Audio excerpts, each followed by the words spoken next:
자, 라이덕의 작품 그 복숭아 나무 곁으로입니다. 자, 여기서 라이덕 시인은요, 전형적인 민중 시인이죠. 라이덕 시인의 대표작이 뭐 뿌리에게, 뭐 배추의 마음, 뭐 이렇게 나가거든요. 그래서 그런 시들이나 뭐 귀뚜라미, 뭐 이런 시들이 여기에 해당이 되는데, 이런 시들 자체가 결국 뭐냐면 어떤 그 다른 사람, 특히나 이제 서민이죠, 소외계층에 대한 배려나 그다음 공동체 의식, 그렇죠? 이런 것들을 중심으로 해서 작품 세계가 이루어지고 있는데, 이제 그 민중 시인의 핵심이 뭐냐면요, 어떤 삶의 건강성이라고 하는 부분이에요. 그러니까 삶의 건강성이 타인에게 소외계층에 대한 어떤 희생과 배려만 가지고 삶의 건강성이 만들어지는 건 아니잖아, 그렇죠? 그래서 이제 뭐 삶에 대한 성찰이라든가 이런 것들이 이루어지게 돼 있거든요. 이제 그런 부분들인데, 이 그 복숭아나무 곁으로는 요거는 이 복숭아나무가 뭐냐면 요 복숭아나무가 타인이에요. 타인. 나 말고 남이요. 남. 남의 의미를 지니고 있거든요. 그래서 이 시 전체가 뭐냐면은 결국 공동체가 올바른 공동체 의식이 형성되기 위해서는 타인에 대한 배려와 희생도 필요하지만, 또 뭐냐면 공동체를 이루고 있는 각각의 구성원이요. 그 구성원들에 대한 진정한 이해가 필요하지 않겠어? 그런데 이제 그런 공동체 구성원에 대한 진정한 이해의 과정들을 그리고 있는 겁니다. 그러니까는 미리부터 말씀을 드리면 사실은 뭐냐면 어떤 편견이라고 하죠. 사람들에 대한 어떤 편견이나 선입견이 있을 텐데, 이 편견이나 선입견에서 나름대로 과정을 거쳐서 어떤 그 사람의 어떤 진정한 이해와 공감이요. 자, 이런 과정에 이르는 과정들이 이제 묘사된 게 바로 이 그 복숭아나무 곁으로라고 하는 작품입니다. 자, 이 시를 보시게 되면요. 자, 너무도 여러 겹의 마음을 가진 그 복숭아나무 곁으로 나는 왠지 가까이 가고 싶지 않았습니다. 자, 흰 분홍꽃을 나란히 피우고 서 있는 그 나무는 아마 사람이 알지 못할 그늘을 가졌을 거라고 멀리로만 지나쳤을 뿐입니다. 라고 나와 있죠. 그러니까 여기서는 일단은 뭐냐면 화자의 태도가 가까이 가고 싶지 않았습니다. 그 다음에 뭐야? 멀리로만 지나쳤을 뿐입니다. 라는 얘기가 나오죠. 이 두 가지가 가지고 있는 건 결국 뭐냐면 복숭아나무에 대한 거리감이에요. 그렇죠? 거리감이고, 멀리로만 지나쳤으니까 결국 뭐냐면 어떤 소통의 단절, 뭐 이런 식으로 우리가 이해를 해주시면 될 것 같습니다. 왜 그러냐면 너무도 여러 겹의 마음을 가진 그 복숭아 나무의 곁으로 나는 왠지 가고 싶지 않았습니다. 라고 됐어요. 그러니까 복숭아 나무에 여러 겹의, 너무도 내가 이해하기에는 너무도 많은 게 있는 거죠. 근데 그 너무도 여러 겹이라는 마음 자체가 결국 뭐랑 관계되냐면, 꼬작해야 뭐예요? 딱 두 개예요. 흰 꽃과 분홍 꽃이라고 하는 두 개의 마음을 지니고 있는 거죠. 그리고 이것을 이 흰 꽃과 분홍 꽃이라고 하는 이 두 가지가 얘가 근거가 돼서 어떤 판단을 내리냐면 여기 이렇게 나와요. 어떻게 해요? 사람이 앉지 못할 그늘을 가졌다라고 하는 것을 맞는 거죠.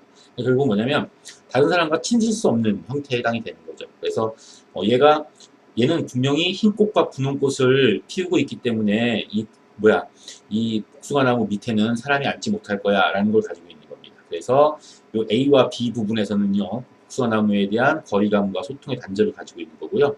그 다음에 이 흰꽃과 분홍꽃이라고 하는 요 자체가 결국 뭐가 되냐면 선입견에 해당됩니다. 복숭아나무는 흰꽃과 분홍꽃을 피우고 있어. 뭐 이렇게 얘기하는 거죠. 그런데 이제 C로 넘어가면 뭐가 되냐면 흰꽃과 분홍꽃 사이에 수천 수만의 빛이 있다는 것을 하고 나옵니다. 자, 선입견은 흰꽃과 분홍꽃이죠.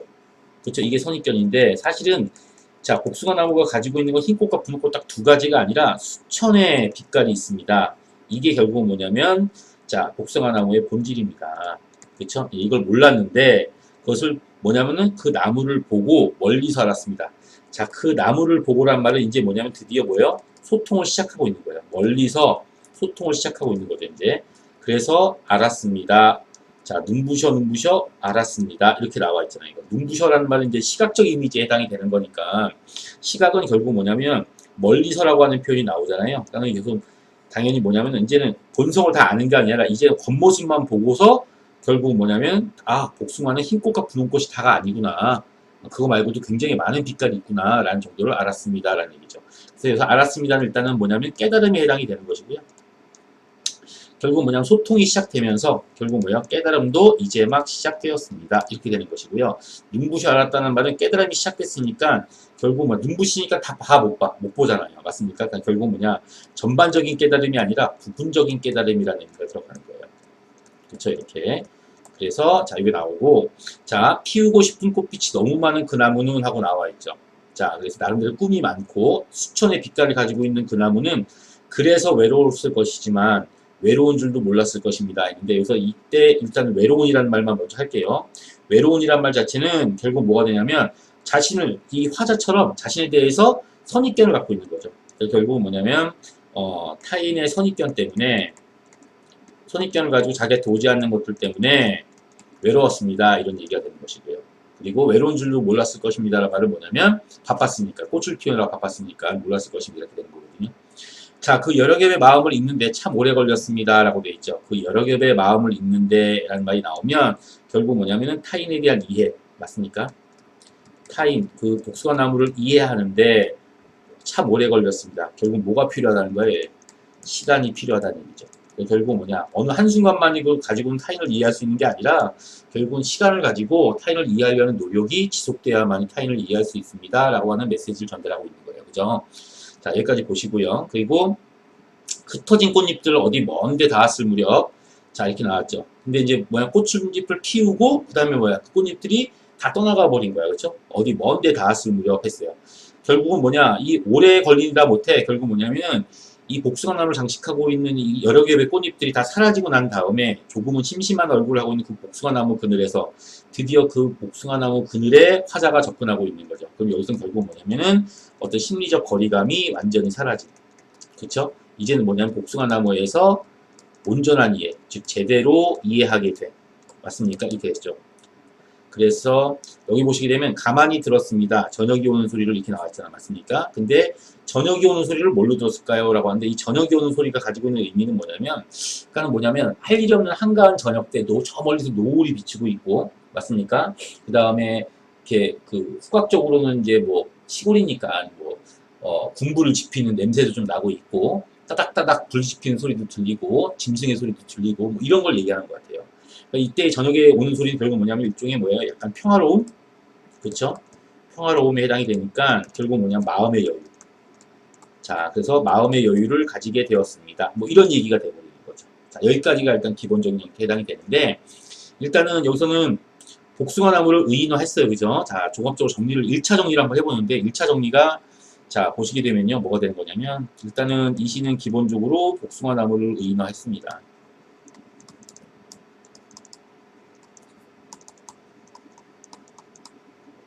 그쵸? 의인화한 상황에서 이 시의 화자는 자, 봐봐요. 화자는 일단은 여기 나와 있는 복숭아 나무에 대해서 자, 우리가 지금 여기서는 시에서는 A와 B로 나눴죠. A와 B로 나눈 부분에서는 결국은 뭐냐면 심리적 거리감을 두고 있습니다. 그렇죠? 거리감을 두고 있고 그 다음에 소통을 하거나 아니면 이해하려고 하지 않았죠. 소통이 단절되어 있는 이런 상황을 보입니다. 자, 이런 상황이 보인 상황에서 다시 또 생각이 바뀌죠. 그래서 C와 D가 나오는데요. C와 D에서는 일단 뭐예요? 예, 거리감이 사라지기 시작하는 겁니다. 소통이 시작하게 되고요. 소통이 시작되고 그 다음에 그 복숭아 나무에 대한 부분적인 이해가 시작되는 겁니다. 부분적인 이해가 진행되고 있습니다. 이 얘기가 되는 거죠. 이렇게 되는 거고 자, 그 다음에는 이제 마지막 부분에서는 결국은 뭐냐 이 부분에서는 결국은 뭐냐면은 이제 뭐예요? 본격적인 소통이죠. 소통이 완성되는 겁니다. 소통이 완성되고 거리감이 소멸되고 그 다음에 본질적 이해가 그쵸? 본질적인 이해가 이루어지게 되는 겁니다. 이렇게 대상에 대해서 이게 이루어지게 됩니다. 그리고 이 상황에는 반드시 뭐가 필요하다고요? 오랜 시간의 흐름이 필요합니다. 자, 이 메시지를 전달하는 게 이 시의 궁극적인 내용이라고 판단할 수 있죠. 근데 이걸로만 하면 재미가 없지, 그쵸? 예, 빨리 끝내야 되는데, 자, 한 가지를 더 합니다. 요거는 이제 화자가 복숭아 나무를 대하는 입장인데, 우리가 복숭아 나무만 보고 생각하면 돼요. 복숭아 나무는 이게 우리가 어떤 대상에다 친구를 만날 때 저 친구를 이 과정은 뭐냐면 재수없어 라고 생각을 했단 말이야. 근데 한번 이렇게 틈틈이 오가면서 봤더니 그게 아니라 애가 성실도 해. 그리고 은근히 츤데레야. 저 다른 면모가 보이네 라고 했는데 나중에 시간 지난 다음에 봤더니 애가 진국이야. 그리고 애가 그냥 어떨 때는 차가워도 보이는데 또 어떨 때 이성적이고 어떨 때는 또 감성적이기도 하고 어떨 땐 친절하기도 하고 어떨 땐 냉정하기도 하고 종잡을 수가 없어. 저게 사람의 모습이야. 이렇게 얘기하면서 이제 친구랑 친해지게 되는 과정들을 그릴 수 있는 거죠.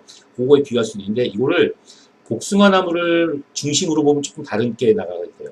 결국 뭐냐면 여기서 보게 되면은 일단 너무도 여러 겹의 마음을 가진 할 때 너무도 여러 겹의 마음이라고 해서 나온 게 요것을 판단하는 건 편견과 선입견일 수도 있겠지만은 그쵸? 결국 뭐냐면은 이건 복숭아나무 입장에서는 뭐가 되는 거냐면 사람들이 가까이 오지 못하게 만드는 어떤 행동의 한계가 될 수 있는 거예요. 그게 어디 나오는 거냐면요. 사실 A, B가 아니라 어디서부터 가야 되는 거냐면요. 바로 C예요, C.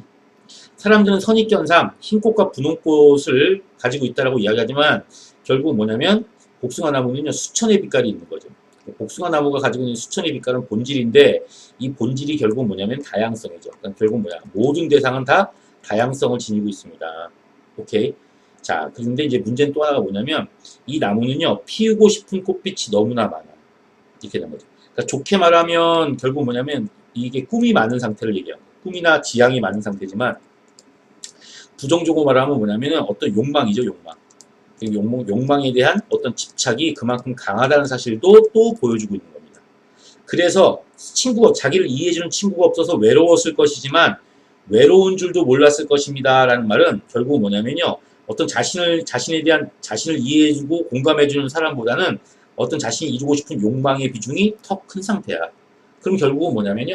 이거는 결국 복숭아나무를 이해하지 못하고 선입견을 가지고 복숭아나무를 섣불리 판다는 것은 화자의 잘못이기도 하지만 그걸 유발하고 있는 거죠. 다시 말해서 욕망에 집착하느라고 자신의 본래 모습을 보여주지 못한 것은 복숭아나무 때문이기도 한 거죠. 그죠? 그래서 공감보다 욕망이 더 큰 그런 모습에 해당이 되고요. 그런데 이제 그러다가 진정하게 그러니까 이때까지만 해도 결국 뭐냐면 화자가 멀리서만 바라볼 수밖에 없는 CD에서는 화자가 멀리서밖에 바라볼 수 없는 이유는 복숭아나무가 화자한테 곁을 주지 않은 거죠. 왜냐하면 자기가 피우고 싶은 꽃이 많았으니까. 그죠? 그러다가 흩어진 꽃잎들 이렇게 나왔습니다. 그렇죠? 어디 먼데 닿았을 무렵이라는 말이 나오죠? 그럼 이건 결국 뭐냐면 욕망에 대한 집착을 완전히 없애버린 거죠. 욕망에 대한 집착이 사라지게 되는 거죠. 그렇죠? 그래서 삶에 대해서 어느 정도 달관, 그렇죠? 예, 경지에 이르게 되는 거죠. 경지에 이르게 되었을 무렵 조금은 심심한 얼굴이라는 말이 나오죠. 그러니까 이게 조금은 심심한 얼굴이 심심해 따분한 이게 아니라 이게 결국은 뭐가 되냐면요. 예, 관조적인 자세.